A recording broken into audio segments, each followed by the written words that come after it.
Hello students, welcome back to my YouTube channel no myths just maths and science. तो आज हम start करने वाले हैं क्लास 8 की साइंस का chapter number first, crop production and management. Sorry for delay, काफ़ी टाइम बाद मैं वीडियो अपलोड कर रही हूँ। कुछ रीजन से बहुत बिजी थी तो वीडियो नहीं बना पाई। तो आज से फिर से स्टार्ट करते हैं, रेगुलर वीडियोज़ रहेंगे। ओके, तो सबसे पहले हम पढ़ेंगे क्रॉप प्रोडक्शन एंड मैनेजमेंट में कि क्रॉप होता क्या है। What is crop? क्रॉप क्या होता है? When plants of same kind are cultivated in a place on large scale. मतलब एक ही प्रकार के पौधे जब हम एक लार्ज स्केल पे कहीं पे लगाते हैं तो उसे हम क्या बोलते हैं? क्रॉप बोलते हैं। उसे क्या बोलते हैं? फसल बोलते हैं। For example, a crop of wheat means all the plants grown in that field are wheat. मतलब अनाज का कोई खेत है तो उस मतलब अनाज की खेती, अनाज की फसल का मतलब क्या है कि उस पूरे खेत में, उस पूरे एरिया में गेहूं के ही पौधे लगा रखे हैं। ठीक है, तो ये मतलब है क्रॉप का।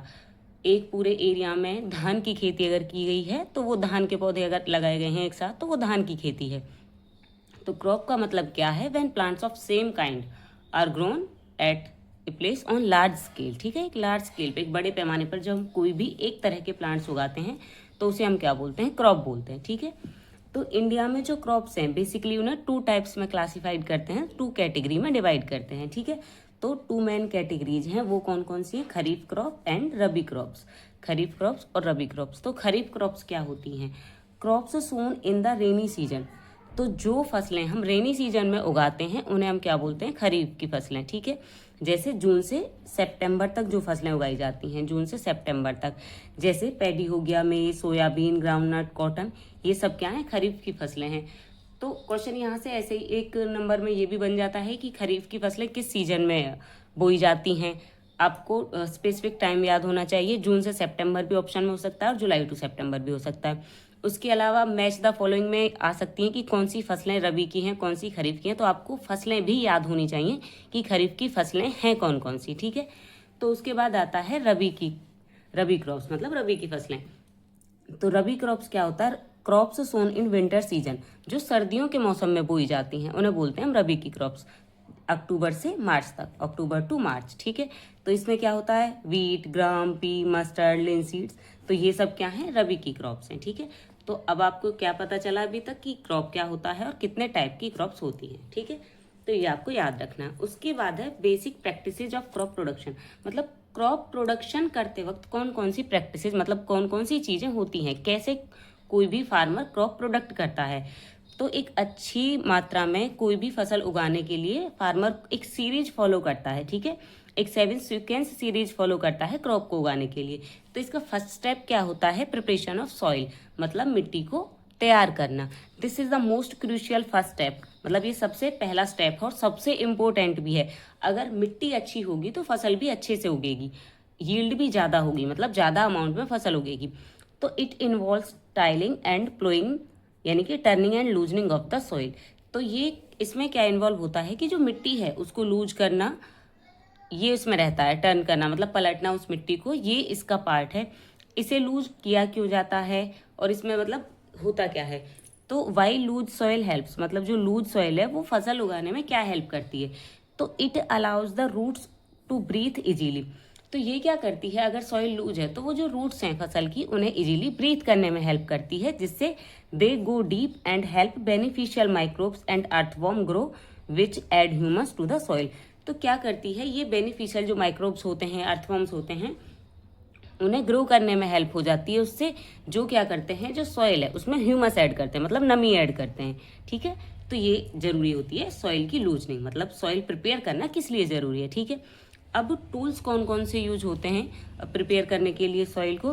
तो प्लो, हो एंड कल्टीवेटर, जो ट्रैक्टर से चलाए जाते हैं। तो ये सब जो हैं, हल वगैरह हो गए, ये हल, कल्टीवेटर, ये टूल्स हैं जो खेत को जोतने के लिए यूज किए जाते हैं। प्लोइंग का बेसिक मतलब क्या है कि खेत को जोतना। ठीक है, जुताई की जाती है। ठीक है, उसके बाद है स्टेप सेकंड, सोइंग, मतलब बोना, बीज बोया जाएगा। तो sowing is the process of putting seeds into the soil. तो कौन सी प्रोसेस है? सीड्स को मिट्टी में डालना। सीड्स को मिट्टी में डालने की जो प्रोसेस होती है उसे हम क्या बोलते हैं? सोइंग बोलते हैं। Before sowing good quality and clean healthy seeds are selected. अब बीज बोने से पहले बीज अच्छी गुणवत्ता के हों, मतलब बीज अच्छे हों, क्वालिटी अच्छी हो, हेल्दी हो, ये ज़्यादा ज़रूरी है। ठीक है, तो ये ज़्यादा ज़रूरी है। अब कैसे हमें पता चलेगा कि बीज अच्छी गुणवत्ता के हैं, मतलब बीज अच्छे हैं? तो वाटर टेस्ट लिया जाता है। वाटर टेस्ट का मतलब क्या है? जब हम बीजों को पानी के अंदर डालेंगे, जो भी फसल हमें उगानी है, गेहूं की, धान की, XYZ, मतलब बीज का पता लगाने के लिए सबसे पहले, धान में तो बेसिकली हम पौध लगाते हैं, लेकिन जैसे गेहूं हमें उगाना है तो क्या करते हैं, सबसे पहले जैसे जो फसल हमें उगानी है उसके जो बीज हैं, उसके जो सीड्स हैं, उन्हें पानी में डाल देंगे। पानी के किसी बर्तन में, टब में, बड़ी बकेट में डाल देते हैं। तो उसके बाद क्या होता है, जो डैमेज्ड सीड हैं वो क्या करते हैं, वो होलो होते हैं, मतलब अंदर से खोखले होते हैं, खराब होते हैं। तो वो क्या करते हैं, पानी के ऊपर तैरने लग जाते हैं। तो जो खराब सीड होंगे वो पानी के ऊपर तैरने लग जाएंगे, जबकि जो हेल्दी सीड्स होंगे वो पानी के अंदर डूब जाएंगे।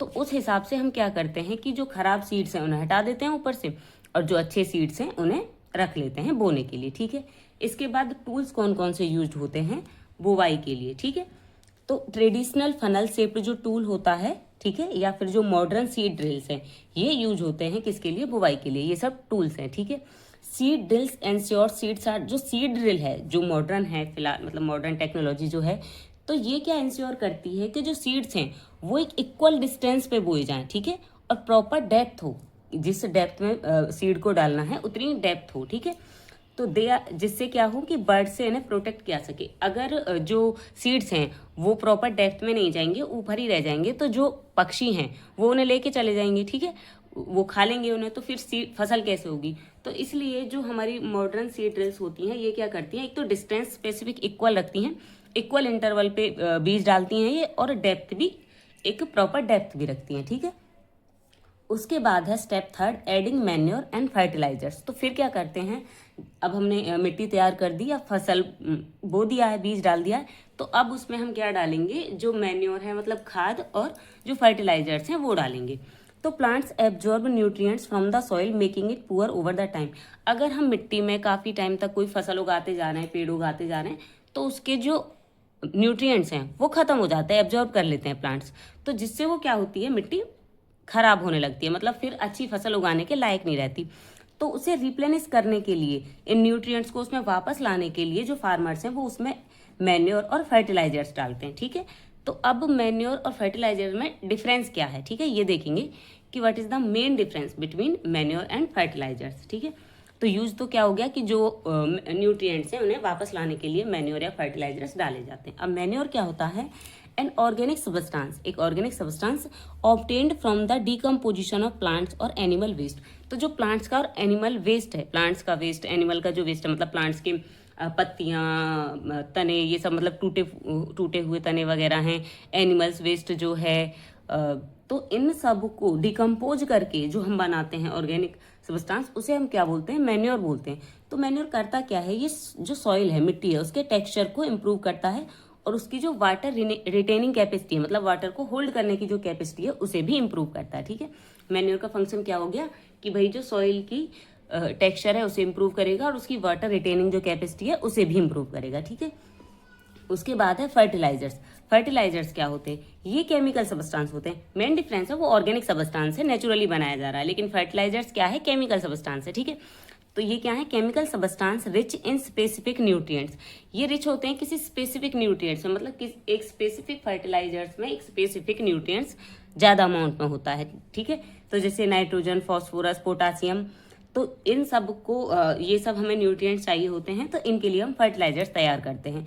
तो they are made in factories, factories में बनाए जाते हैं, नेचुरली नहीं बनाए जाते हैं, सिंथेटिक होते हैं। ठीक है, उसके बाद continuous use can damage soil fertility and cause water pollution. Same कि अगर हम फर्टिलाइजर्स कंटिन्यूस यूज करते जाते हैं फसल में, हर टाइम यूज करते रहते हैं, तो इससे होगा क्या कि एक तो सॉइल की जो फर्टिलिटी है, मतलब जो उसकी क्रॉप उगाने की जो कैपेबिलिटी है वो खराब होती चली जाएगी, वो डैमेज हो जाएगी, और उसके अलावा ये वाटर पॉल्यूशन का भी कारण बनते हैं। ठीक है, नेक्स्ट है क्रॉप रोटेशन। एक इंपॉर्टेंट पॉइंट है कि क्रॉप रोटेशन क्या होता है। ठीक है, another way to replenish soil is by growing different crop alternately. ठीक है, growing legumes one season, fix nitrogen and wheat to the next. तो क्रॉप रोटेशन क्या होता है कि एक तरीका है जो न्यूट्रिएंट्स हैं उन्हें वापस लाने का सॉइल में, जिसमें हम क्या करते हैं कि एक डिफरेंट क्रॉप उगा देते हैं अल्टरनेटली। ठीक है। और फिर जब उसका नाइट्रोजन फिक्स हो जाता है तो फिर से हम अपनी जो क्रॉप हमें सीजन में उगानी होती है उसे ही उगाते हैं। तो जैसे हमने क्या किया, लेग्यूम्स उगा दिए, मतलब जो दलहन की फसलें हैं वो सब उगा दी हमने नाइट्रोजन को फिक्स करने के लिए, और उसके बाद हमने फिर से अपना गेहूं ये सब उगाना स्टार्ट कर दिया। तो ये होता है क्रॉप रोटेशन, मतलब फसल को बदल देना, चेंज कर देना, क्रॉप रोटेशन इसे बोलते हैं। तो आज के लिए हम इतना ही करेंगे। आई होप आपको समझ आ गया होगा, इम्पोर्टेंट चैप्टर है। तो अब हम क्लास 8th की साइंस कंप्लीट करेंगे। 9th और 10th की केमिस्ट्री में कंप्लीट करा चुकी हूँ। तो आप लोग उन वीडियोज को देखें, अगर कुछ समझ नहीं आता है तो कमेंट कर सकते हैं। Thanks for watching, thank you so much.